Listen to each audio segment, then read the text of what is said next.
The famous Hare Krishna land और Juhu ISKCON.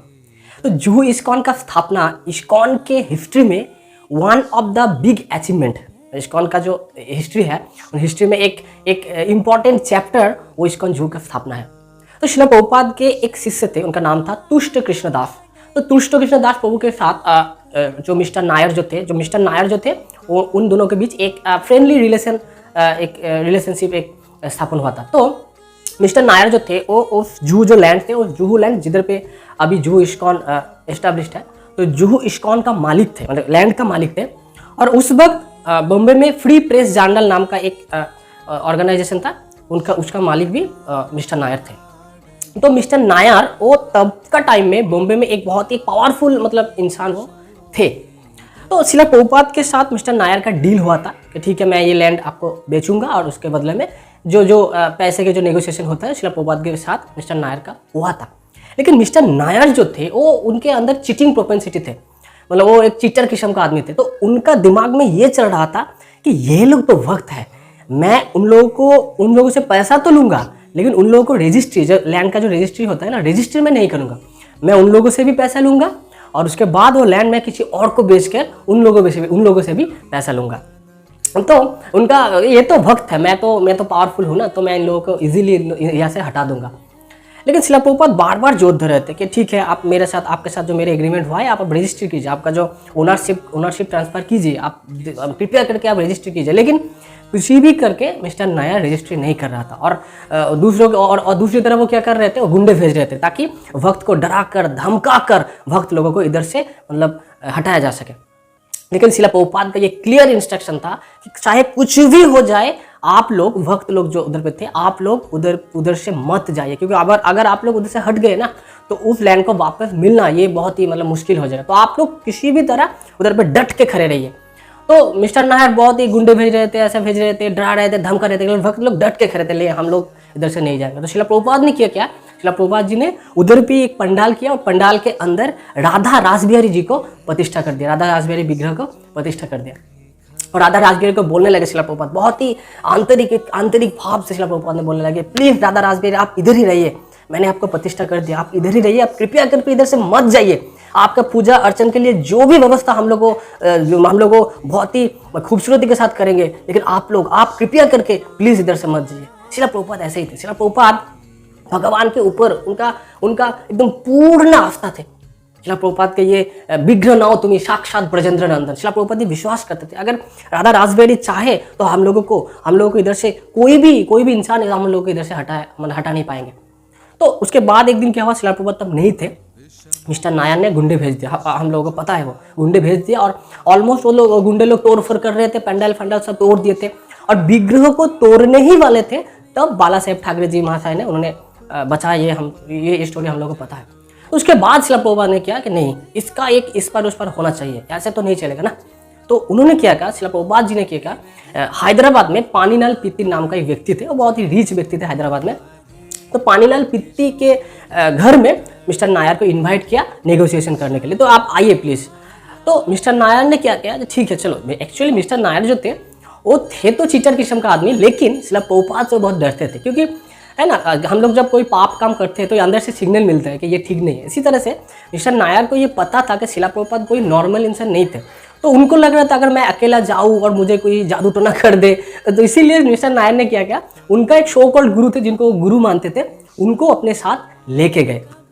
अब हैदराबाद में पहुंचा पानीलाल पित्ती के घर में, तो श्रील प्रभुपाद जी ने देखा कि ये नेगेटिव एसोसिएशन उनके साथ है, तो अभी इस वक्त उनके साथ ये डिस्कस करना ठीक नहीं होगा, क्योंकि होता है ना कभी कभी हाँ, कोई इंसान अगर पाप काम करते हैं तो वो जितना पाप काम नहीं करते, एसोसिएशन के वजह से वो और पाप काम का प्रवृत्ति और बढ़ जाता है। जैसे दुर्योधन दुष्ट व्यक्ति था, लेकिन दुर्योधन शकुनी के एसोसिएशन के लिए शकुनी के जो उनका जो इंस्ट्रक्शन, शकुनी के इंस्ट्रक्शन पालन करने की वजह से उनका जो दुष्ट प्रवृत्ति, उनका जो पाप करने का जो प्रवृत्ति और बढ़ गए थे। इसीलिए मिस्टर नायर जो थे, उनके साथ जो गुरु थे, वो हमेशा नेगेटिव उनको नॉलेज देते, नेगेटिव इन्फॉर्मेशन देते, नेगेटिव उनको ज्ञान देते थे। तो श्रील प्रभुपाद ने सोचे थे नहीं, एक वक्त मिस्टर नायर के साथ ये डिस्कस करना ठीक नहीं होगा। श्रील प्रभुपाद बहुत ही विचक्षण एक व्यक्ति थे। तो श्रील प्रभुपाद जी ने क्या किया, प्रसादम लिया, प्रसादम को लेने के बाद उन्होंने एक बड़ा सा जमा लिया करके, श्रील प्रभुपाद ने एक जमा लिया बड़ा सा। तो तब मिस्टर नायर ने कहा, अरे आपका तो नींद आ गया, आपको आप नींद लेना चाहती हो? शिला बोला, हाँ बहुत नींद आ गए, तो मैं थोड़ा रेस्ट करना चाहता हूँ। तो ठीक है, तो आप लोग रेस्ट कीजिए, हम लोग भी रेस्ट करते हैं। तो शिला प्रभुपाद चले गए सोने के लिए।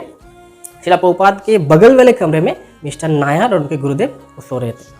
तो ठीक 5 मिनट बाद शिला प्रभुपाद के साथ उधर पे पानीलाल पित्ती के घर में तमाल कृष्ण गोस्वामी महाराज और श्याम सुंदर प्रभु उधर पे थे शिला प्रभुपाद के साथ। तो शिला प्रभुपाद जी ने तमाल कृष्ण गोस्वामी महाराज को बुलाया कि आप लोग आओ। तो तमाल कृष्ण गोस्वामी महाराज, यस प्रभुपाद जी ने बोला कि तुम जाओ और बगल वाले कमरे में देख के आओ कि वो दोनों क्या कर रहे हैं। तो तमाल कृष्ण गोस्वामी महाराज ने बोला कि वो लोग बगल वाले कमरे में वो लोग नींद ले रहे हैं और खराटे ले रहे हैं, मतलब एकदम डीप स्लीप में वो लोग हैं। तो शिला प्रभुपाद जी ने बोला ठीक है, आप काम करो, आप आहिस्ता आहिस्ता जाओ और मिस्टर नायर को उठा के ले आओ, लेकिन उनके गुरुदेव जो थे उनके पास में, उनको उठाओ मत, आप सिर्फ मिस्टर नायर को लेके आओ।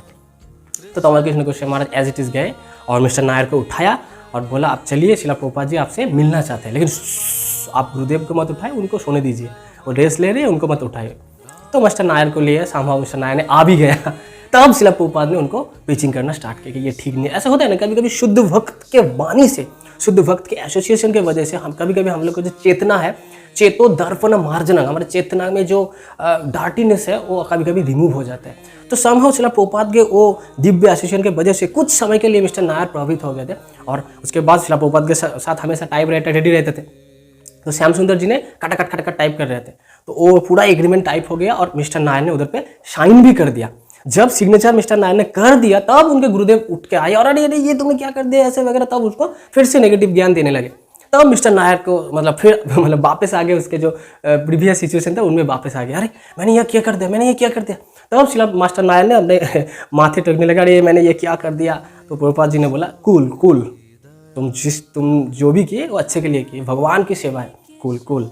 तो फिर मिस्टर नायर को शिला प्रभुपाद जी ने बोला, मिस्टर नायर को बॉम्बे छोड़ के आओ। तमाल कृष्ण गोस्वामी महाराज श्याम सुंदर प्रभु ने छोड़ने के लिए गए।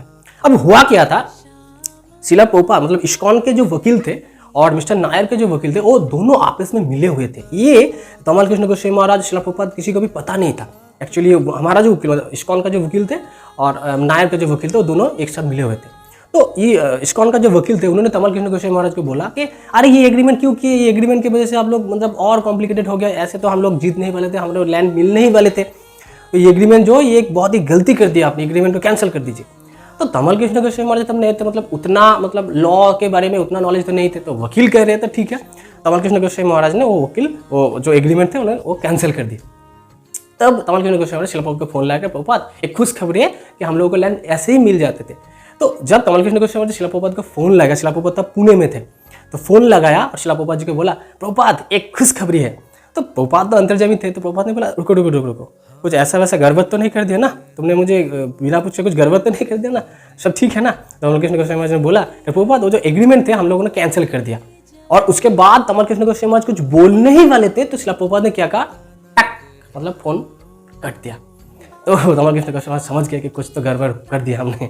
तो फिर प्रभुपाद जी ने आए और प्रभुपाद जी ने बहुत जिसको भी देखते थे, देखो ये दोनों क्या। तो तमाल कृष्ण गोस्वामी महाराज ये व्यक्त कर रहे हैं अपने आप से, प्रभुपाद जी एक ऐसे व्यक्ति थे, एक ऐसे गुरु थे, उन्होंने कभी भी शिष्यों को रिजेक्ट नहीं किया। हालांकि ये जो गलती थे, ये तमाल कृष्ण गोस्वामी महाराज जी ने, गिरिराज महाराज ने, तो ये बहुत ही ब्लंडर थे, एक बहुत ही गलती, इतना स्ट्रगल करके शिला प्रभुपाद जी ने ये सिग्नेचर करवाया, उसके बाद ये कैंसिल कर देना। लेकिन शिला प्रभुपाद जी ने तमाल कृष्ण गोस्वामी महाराज को रिजेक्ट नहीं किया, क्योंकि उनको पता था कि इनका जो भगवान के ऊपर उनका सेवा भाव है, भगवान का भक्ति है। छोटा मोटा ये मिस्टेक कितना भी बड़ा होना, अगर उनके अंदर भक्ति भाव है तो शिला प्रभुपाद जी किसी को नहीं रिजेक्ट करते थे। उसके बाद उन्हें तमाल कृष्ण गोस्वामी महाराज को एक मौका दिया कि आप लोग ऐसे सिखा दिया, ऐसे करके आप कुछ भी करके वापस से लैंड हम लोग को लेने की कोशिश करो। तो तमाल कृष्ण गोस्वामी महाराज, गिरिराज महाराज जी ने ये कोर्ट कचहरी ये सब चक्कर काटते सामाव हम लोगों को जो इस्कॉन मिल गया।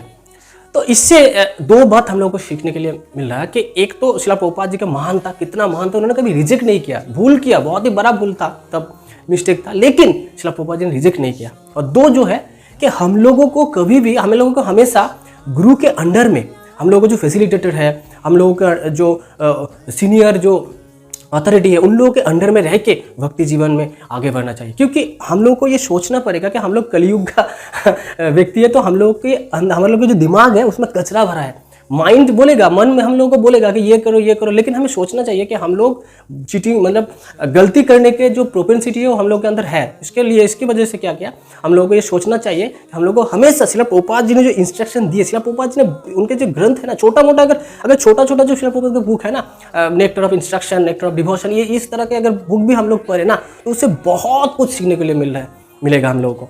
तो हमें शिला प्रभुपाद जी ने जो इंस्ट्रक्शन दिया है उनके ग्रंथ के द्वारा, उनके वाणी के द्वारा, हमें वो instruction as it is follow करना है, ना कि एडिक्शन करना है, ना कि कोई भी एडिशन करना है, कोई भी सब्सट्रैक्शन नहीं करना है। और हम लोगों को जो सीनियर अथॉरिटी है उनके ऊपर हम लोगों को सरेंडर करने, उनके इंस्ट्रक्शन फॉलो करने। अगर कोई भी डिसीजन हम लोग लिए ना तो पहले सीनियर अथॉरिटी से पूछना हम लोगों के लिए इंपॉर्टेंट है कि ये क्या ठीक है, मुझे लग रहा है ये ठीक है, लेकिन क्या ये आप बताइए कि ये ठीक है। जैसे अर्जुन बोल रहे हैं ना, शिष्यस्तेहं सरिमां तां प्रपन्नम। तो इस तरह से अगर हम लोग भक्ति जीवन में आगे बढ़े तो क्या होगा, हमारा जो भक्ति लाइफ है ये स्मूथ हो जाएगा। तमाल कृष्ण गोस्वामी महाराज को देखिए, शिला प्रभुपाद के हालांकि उन्होंने बहुत मिस्टेक किया, लेकिन शिला प्रभुपाद ने उनके ऊपर विश्वास रखा और उसके बाद वो गलती अपने सुधारे और शिला प्रभुपाद जी को एज इट इज फॉलो करने लगे। उसके बाद आप लोगों को पता है कि तमाल कृष्ण गोस्वामी शिला प्रभुपाद का one of the solid soldier थे। मतलब जो भी उसके बाद जो भी कोई कठिन कार्य होता था ना तो प्रभुपाद जी किसके ऊपर देखते थे, तमाल कृष्ण गोस्वामी महाराज के। तो इसीलिए हम लोगों को भी तमाल कृष्ण गोस्वामी महाराज से सीखना चाहिए कैसे गुरु के अंडर, शिला प्रभुपाद के अंडर हमें सरेंडर करना चाहिए, प्रभुपाद के लीला वगैरह श्रवण करना चाहिए, हमेशा प्रभुपादमय अपने जिंदगी को बिताना चाहिए। तो फिर क्या होगा, हमारा भक्ति में हम लोग स्मूथली आगे बढ़ पाएंगे। जगत गुरु शिला प्रभुपाद की जय। हरे Krishna. Thank you for watching our video.